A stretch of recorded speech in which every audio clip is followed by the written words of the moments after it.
लक्ष्मी जी दिल्ली से। मेरे प्राण प्यारे गुरुदेव भगवान के श्री चरणों में कोटि नमन। महाराज श्री, मेरे शरीर के पति भजन में और वृंदावन आने में सहयोग तो करते हैं किंतु शराब पीते हैं। प्रायः शराब पीकर राधा नाम और चतुरासी जी का पाठ जोर जोर से करते हैं। वो वृंदावन वास भी करना चाहते हैं, कृपया मार्गदर्शन।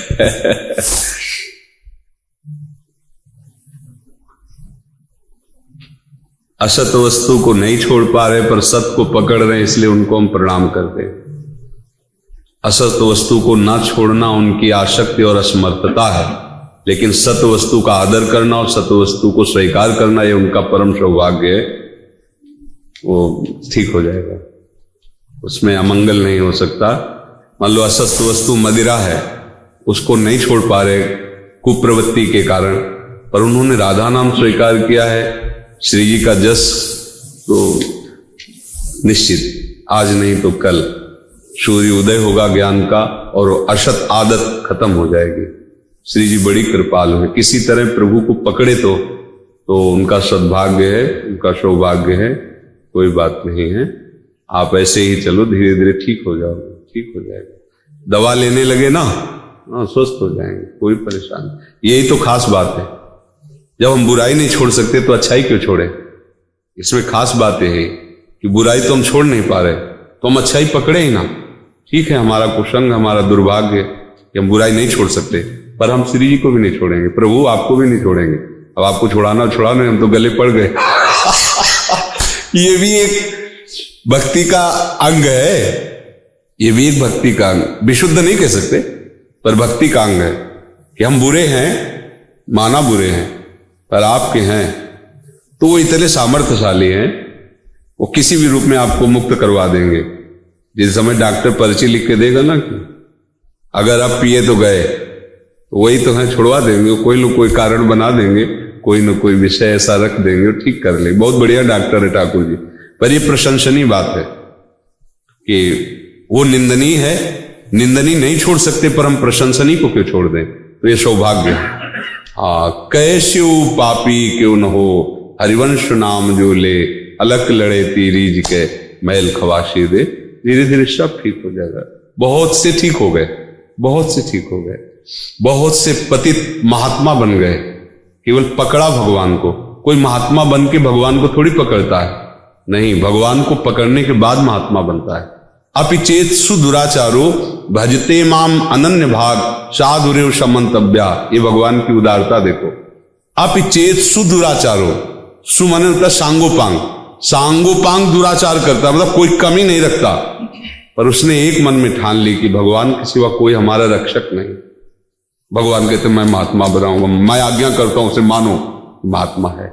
जैसे सूर्योदय होने के पहले ही अंधकार नष्ट हो जाता है, ऐसे ही भगवान की शरण होने के पहले ही ऐसे ज्ञान का प्रकाश भगवान करने लगते हैं। ये शुरू हुआ ज्ञान का प्रकाश, अभी ज्ञान उदय नहीं हुआ, उसका प्रकाश शुरू हुआ कि नशे में भी जहां माता बहनों की गालियां दी जाती, लड़ाई झगड़ा किया जाता, नालियों में पड़ा है, वो चतुरासी गा रहा है वो राधा नाम गा रहा है जीव, तो ये चलेगा आगे, धीरे धीरे ठीक हो जाए। अब ये नहीं कह रहे कि सब पियो और गाओ पर यदि वो नहीं छोड़ पा रहा तो प्रभु का नाम पकड़ लिया तो मंगल हो जाएगा। अब चेत सुदुराचारो भजते माम अनन्य भाग, साधुरेव सम्मंतव्या सम्यक व्यवसिता। ऐसा भगवान कहते क्षिप्रम भवति धर्मात्मा, उसे मैं शीघ्र धर्मात्मा बनाऊंगा। क्योंकि किसी भी तरह से भगवान को पुकारे जीव तो भगवान का अंश है ना, प्रकृति के आकर्षण से वो ये सब आचरण बन जाते हैं, माया के आकर्षण से, पर है तो भगवान का बच्चा ही ना, भगवान का ही तो अंश है ना। जिस दिन वो अपनी भूल मिटा दिया महात्मा बन गया।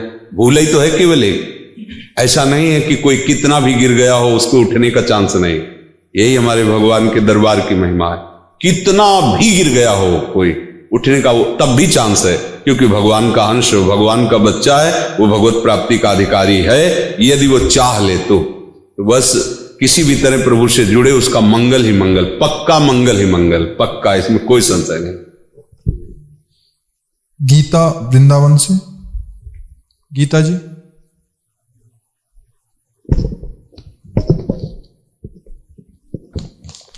रविकांत नामदेव। श्री राधा वल्लभ लाल की कृपा से फेसबुक द्वारा आपके दर्शन व नाम महिमा सुनी, तब से श्री राधा नाम की शरण में हूँ। मैं पूर्ण श्रद्धा, निष्ठा व विश्वास से आपकी शरण आया हूँ। आपकी आज्ञा व अनुशासन में रहते हुए इसी जन्म में भगवत प्राप्ति करना चाहता हूँ। सौभाग्य अहोभाग्य, भगवान नाम जप करते रहो, शास्त्र का स्वाध्याय करो, सत्संग सुनो, गंदे लोगों से, गंदे आचरणों से, गंदे भोजन से बचो। जो बुद्धि में प्रकाश हुआ है ना कि मैं इसी जन्म में भगवत प्राप्ति करना चाहता हूँ, ये बहुत जन्मों के पुण्यों का फल मिल गया। मानो कोई भी जीव संसार से जब मुक्त होना चाहता है तो व्यक्त और अव्यक्त सब महात्मा उस पर बिना मांगे कृपा करते हैं। अगर वो कृपा न करे तो अपने लोग चल ही नहीं सकते इस मार्ग में, क्योंकि प्रभु को देखा नहीं, केवल उनकी बात सुनकर पूरा विश्व का भोग त्याग करके हर कष्ट सहते हुए चल रहे हैं। इसमें महात्माओं की कृपा होती है। जो अव्यक्त सिद्ध महापुरुष है वो धैर्य देते हैं, वो कृपा करते हैं, वो हमें घसीटते हैं। नहीं तो हमने देखा नहीं प्रभु को, मतलब कोई भी चल रहा है, प्रभु को देखा नहीं, प्रभु से बातचीत नहीं हुई, केवल सुन के उनकी बात और उनके लिए चल दिए, और विपत्तियां, दुख, अपमान, निंदा सब कुछ सहना पड़ रहा है, फिर भी वो कदम आगे बढ़ा रहा है। इसका मूल कारण क्या है? अव्यक्त अव्यक्त महापुरुषों की कृपा उस पर है। अब आगे भगवान उसका इसी बात से स्वागत करते हैं कि मुझे देखा भी नहीं, केवल मेरी बात सुनकर मेरे लिए सब कुछ त्याग दिया। भगवान उसे हृदय से लगा लेते। आप आश्रय लेकर भगवान का और भजन करो, प्रियालाल का शरणागत होकर वो भजन करो, जीवन की सार्थकता यही है। मनमोहन दास जी, महाराज जी आपके श्री चरणों में नमन। तालू में जीवा लगाकर मानसिक जप करने की विधि बताकर आपने महान उपकार किया है। इस निमित्त दास की ओर से भेंट ये श्लोक श्री हरिप्रिया जी का। मम नाम सहस्त्राणी राधा नाम सकृत स्मरः, जो जपेत सदा राधा न जाने तस्य किम फलम। खूब जपिए और आंतरिक हृदय से दैन्य रहिए। ये कृपा से होता है, अपना कोई बल नहीं। कहीं अपना बल जागृत हो गया तो ये रुक जाएगा। अहम से भजन मार्ग रुक जाता है, दैन्यता से भजन मार्ग प्रकाशित होता है। अगर आप राधा कह रहे हैं तो ये आचार्य की कृपा है, गुरु की कृपा है, धाम की कृपा है, तभी नाम निकल रहा है। इसलिए दैन्य रहिए, कभी उसका अहम जनित सुख मत लीजिए। अहम जनित सुख से फिर दोष दर्शन शुरू हो जाता है। हाँ नो, ठीक है। देखो इसमें एक बात समझना है, हम संतों के कृतज्ञ नहीं होते, हम संतों की अधीनता स्वीकार करते हैं। कृतज्ञता में होता है आपने किया, ये कृतज्ञता से नहीं निपटने वाला, ये अधीनता से निपटता है। उनकी आज्ञा के अधीन है, हम उनके लिए क्या कृतज्ञता। जैसे आचार्य हैं, गुरुदेव, इनके कृतज्ञ नहीं हुआ जाता। ये तो हमारे प्राण है, ये तो हमारे जीवन है, ये हमारे प्राण और जीवन नाथ हैं। क्या कृतज्ञता, समझ में आया ना? कृतज्ञता दूसरों से, दूसरों के द्वारा किए हुए उपकार की कृतज्ञता। लेकिन ये उपकार थोड़ी, ये तो हमारे जीवन है। रसिक जन, गुरुजन, आचार्यजन, ये हमारे प्राण हैं, ये हमारे जीवन है। इनके लिए क्या कृतज्ञता, हमारा कोई अस्तित्व ही न रह जाए, इनकी आज्ञा में ऐसा जीवन समर्पित हो, यही भेंट है, यही हमारी प्रसन्नता का हेतु है। समझ रहे ना? हमारी को मतलब सब संतों के हृदय आप नाम जप करें, प्रेम पुलकित रहे, यही हमारी भेंट है। आप इस जीवन में अधर्म का त्याग कर प्रियालाल के चरणों के अनुरागी हैं, यही हमारी भेंट है। समझ रहे ना? दुर्गेश रजक जी, राधा वल्लभ श्री हरिवंश। महाराज जी, इस अदम को कोई ज्ञान नहीं है, भगवत प्राप्ति के लिए मैं सबसे पहले क्या करूं, कृपया मार्गदर्शन करें। आज का सत्संग सुना था क्या? तो आज के सत्संग में इसका उत्तर था, सबसे पहले हमें स्वीकार करना है श्यामा श्याम के सिवा हमारा कोई नहीं है। फिर दूसरी बात स्वीकार करनी, हमने जो कुछ भी अपना मान रखा है वो श्यामा श्याम का था, श्यामा श्याम का है और श्यामा श्याम का ही रहेगा। इसलिए ना कुछ मेरा है और ना मैं किसी का हूं, मैं श्यामा श्याम का हूं। जब ये बात अंदर आती है तो भगवत प्राप्ति के लिए मानो आपने कमर कस ली और फिर इसका जब आचरण में उतार लेते हैं तो हमारी साधना बन जाती है। एकमात्र प्रभु के सिवा कोई हमारा नहीं। अब हमारे माता पिता भाई बंधु जो भी हैं वो प्रभु के ही स्वरूप हैं। हमारा जो कर्तव्य उनके प्रति है प्राणपन से उस कर्तव्य को करे और यही मांगे कि हे प्रभु इस सेवा का फल हो कि आप प्रसन्न हो जाओ। इसी से भगवत प्राप्ति।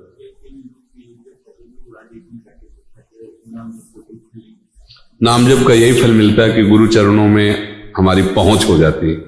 जैसे हम क्या जाने कौन गुरु है हमारे, हम क्या जाने कि हमें कहाँ जा करके उपदेश लेना चाहिए, तो हम पहले नाम जप शुरू करते हैं। तो नाम जिनका शुरू करते हैं वो गुरुदेव ही है, जगत गुरु भगवान श्री हरि। उनका जब हम नाम जप करते हैं तो वही हमें कृपा करके जिस रूप में स्वीकार करना होता वहां पहुंच जाते हैं। नाम जप का फल हुआ गुरुदेव की प्राप्ति, और गुरुदेव की प्राप्ति का फल हुआ नाम की आसक्ति। अब जी नहीं सकते नाम के बिना। ये कहते हैं नाम बेकार हो गया, तो बिल्कुल गलत बात है, किसी की बात मत मानना। नाम अविनाशी सच्चिदानंद में कभी बेकार नहीं हो सकता, कभी बेकार नहीं हो सकता, कभी किसी की ताकत नहीं। एक बार बोला राधा और इसको कोई नष्ट कर दे, ऐसा कोई पाप नहीं, ऐसा कोई कर्म नहीं, ऐसा कोई देवता नहीं। यह अमोघ अविनाशी सच्चिदानंदमय, समझ रहे हो। हाँ, प्रेम रस प्राप्ति के लिए उस नाम की कृपा से जब गुरुदेव वही नाम देते हैं और उनके आदेश का हम पालन करते हैं तो हमारा अहंकार नष्ट हो जाता है। समझ रहे ना कि मेरे में तो कोई सामर्थ्य नहीं, मेरी गुरु कृपा से नाम चल रहा, मेरी गुरु कृपा से साधन बन रहा, कृपा ही मेरे जीवन। अहंकार गलित होना, दैन्यता आना भगवत प्राप्ति का स्वरूप है। तो इसलिए कहा जाता है कि गुरुदेव की शरण जाओ, क्योंकि अहंकार और किसी साधन से विकसित नहीं होगा। जो भी साधन करोगे उसका अहंकार तो हो जाएगा। 4 वर्ष से हमने अन्न नहीं पाया, इतने महीनों से मैं मौन हूं, इतने तीर्थों का मैंने इतना दान किया, वो सब हम में बैठ रहा है, तो भगवत प्राप्ति नहीं होगी। और जब गुरु शरण हो जाता है, ये रहस्य समझता है, तो उसको लगता है मैं तो तिनके की तरह हूं, मेरे से जो कुछ हो रहा है भगवान गुरुदेव करवा रहे हैं तो हो रहा है, नहीं तो मेरी सामर्थ्य कहाँ। अगर मैं कर लेता तो बहुत जन्म व्यतीत हो गए, अब तक भगवत प्राप्ति हो जाती। अब तक जो हमें प्राप्त हो रहा है वो गुरुदेव की कृपा से हो रहा है, तो अहंकार गलित हो जाता है।